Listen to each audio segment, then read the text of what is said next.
You know, so what's the point in all of this? Yeah. Look at this, Yeah. you know. Police escort as well. Look at that. What do you? Oh no, I can't get it.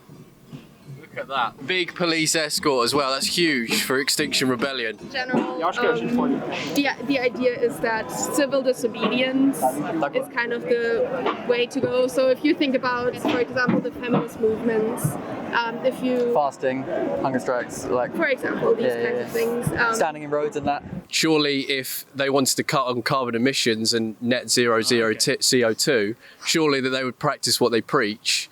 By not flying here on private jets, getting chauffeured in 85 cars the other day with Joe Biden, you know, what's your thoughts on that? Well, it is important, I think, to be together. And Zoom is brilliant, but there's a lot of things that you can't do over Zoom.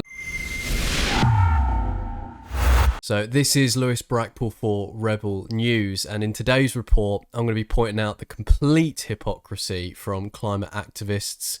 I've been going around talking to various climate activists, including trying to have a discussion with XR members, Extinction Rebellion, who don't seem to have all the right answers. But before we get started, I just want to say a big thank you to all the Rebel News viewers out there that have been really contributing and helping me out to make this trip to Glasgow happen. We know that other mainstream media outlets will not point out any of these hypocrisies, so heading on over to rebelun.com to see the hypocrisies play out. So please head on over to rebelun.com. That's what it is.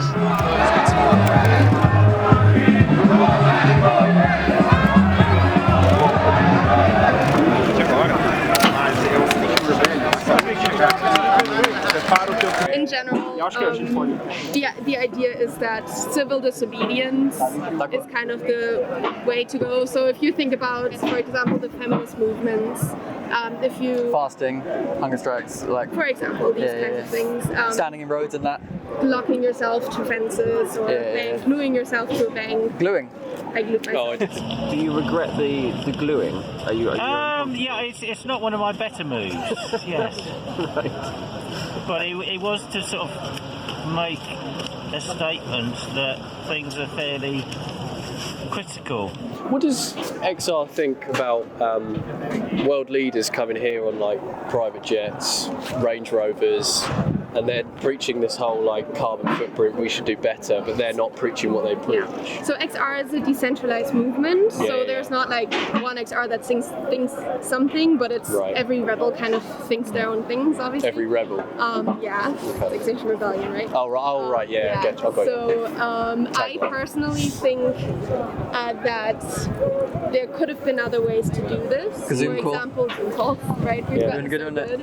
So the question was really, wouldn't it be easier if all the elites just stayed at home to save them carbon emissions? Nothing's easy about changing the world. Right. This is the biggest transformation society has ever seen in the whole history of humanity. There's nothing easy about it. Nobody suggested it was easy. It's going to be hard, and it's going to take us to work across people collectively, whether you're that area of society or that area of society or that area of society. It doesn't matter. But what's important is that we all collectively decide to take action right now, because the climate crisis is the biggest crisis that humanity faces. We haven't got time. We don't have time to sit and debate. We need to take action right now. Shouldn't they collectively practice what they preach? Well, I think it's up to us. It's up to all of us. It's up to the people, we the people, to tell the governments that, because the government set the rules, obviously, that that they should do it in the right way. So then why is it that they're getting together and now lecturing us plebs on how to live our lives when they can't even practice what they preach? No, I think it's really important that the governments do sort this problem out. But they're not practicing what they preach, though. Well, okay, ask the question a different way. Well, no, I've just asked you. Surely if they wanted to cut on carbon emissions and net zero CO2, surely that they would practice what they preach by not flying here on private jets, getting chauffeured in 85 cars the other day with Joe Biden. What's your thoughts on that? Well, it is important, I think, to be together. And Zoom is brilliant, but there's a lot of things that you can't do over Zoom. We could have this discussion over Zoom. Well, we're not. I'm a filmmaker, Sure. And I know that there's only so much energy you can get off the internet. I'm not talking necessarily about us. Being together Right. is really important to be able to look somebody in the eye and to be able to understand them. So I think it is important that people are together. And I think it's right that the leaders are here together to try to fix the biggest crisis that we face. You say the people, though. We're talking about just a bunch of world leaders. They could have easily stayed at home. We're the ones that are bearing the brunt of this. So surely if they practice what they preached and set an example, surely the people would follow. Well, it's just my view. Right. I think that the leaders, and they apparently are our leaders, that they should sit in the same room and they should look each other in the eye to solve this crisis. I don't think you can do it over Zoom. You could, technically. I don't think so. No? That's just my view. Okay, all right. Thank you very much. Cool. No, I really Have a good appreciate one. that. So you just had an altercation with those climate activists back there. And I obviously heard a little bit about what you were saying. What's your overview view on this COP26? The view here is it's the money it's spent on it could have went to save the planet instead of having this. The amount of police officers here, 10,000 police officers, who most of them are very abrupt, ignorant and cheeky. Local residents can't get walking their local area because of this. The roads are shut down. The roads are closed. Yeah. Everything, shops are closing early because there's no trade. Yeah. So there's money getting lost while all the politicians who are liars are gaining. Right. Always gaining. Do you think it would have been easier if they just stayed at home and done this via Zoom? Without a doubt. There would have been a lot of money. Well, that gentleman back there was saying, well, you can't look someone in the eye on Zoom. So what's your thoughts on maybe that? you can look them in the eye, but if you look one of the politicians in the eye in there, you're going to get the same as you get on Zoom. It's lies. Would you agree that it's us that bear the brunt of this, Yes. the plebs, Yes. not them? So, and they're not practicing what they preach? Of course they don't. They definitely don't. It's us. It's just local, normal people who get the brunt of it all the time. They're sitting there, big fancy cars, flying in, flying back out, wined and dined, and plenty of money in their pocket. And we've got to go to work.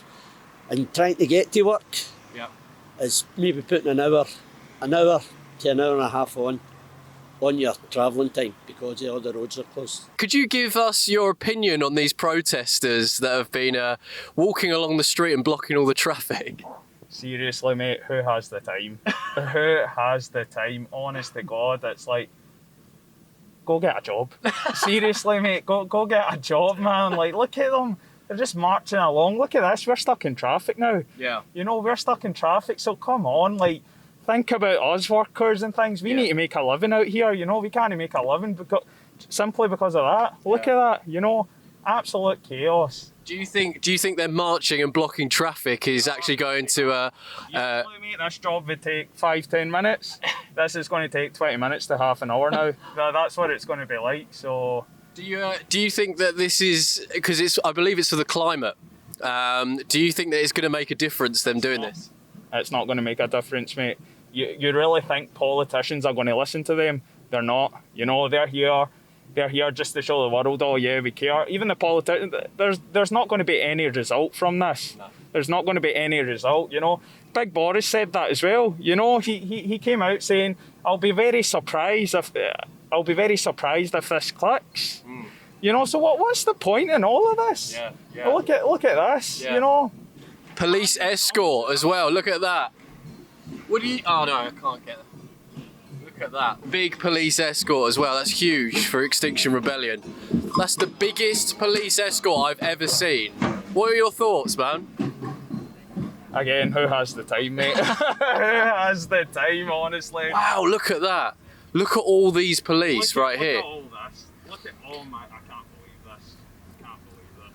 What do you think? Do you think all this is great for the environment? Definitely not. Us being stuck in traffic, us being stuck... Look at that. Look at that. Traffic. How are they helping the climate? You know, how are they helping the climate? I don't get it. That's nuts. It's all a bit of a shit show, isn't it? That's what it is, man. And furthermore, Glaswegians have been urged to open up their homes to COP26 attendees, where 700 households have signed up to a homestay system. Just give up your house for 2 weeks for some climate activists. Why not? They definitely need to borrow your shower, that's for sure. Also, at the United Nations Climate Change Conference, they've shut off hot water in a bid to be more sustainable. Doesn't sound very hygienic to me. I thought they cared about COVID and washing their hands.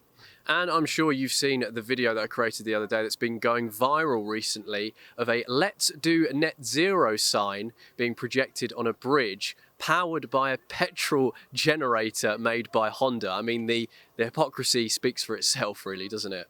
We are still yet to see more information on policy on what this event will uncover, and I have a prediction that it could be very, very sinister.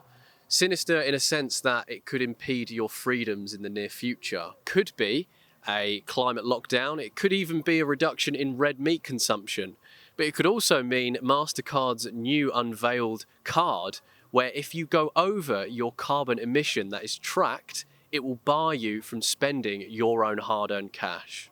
And my prediction is we could see from the James Bond villain himself, Klaus Schwab of the World Economic Forum, where he might pitch his own disturbing, dystopian, mentally ill ideas at the conference. Now, I just want to live in a society where the government is off my back and protects my rights, not infringes upon them.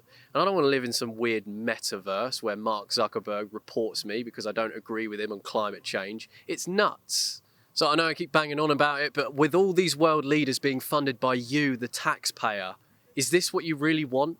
To be told to build back better without knowing what better even means? Are you really prepared to embrace this new normal? Once under the guise of COVID and soon to be under the guise of climate change. This has been Lewis Brackpool reporting for Rebel News in Glasgow, the UN Climate Change Conference.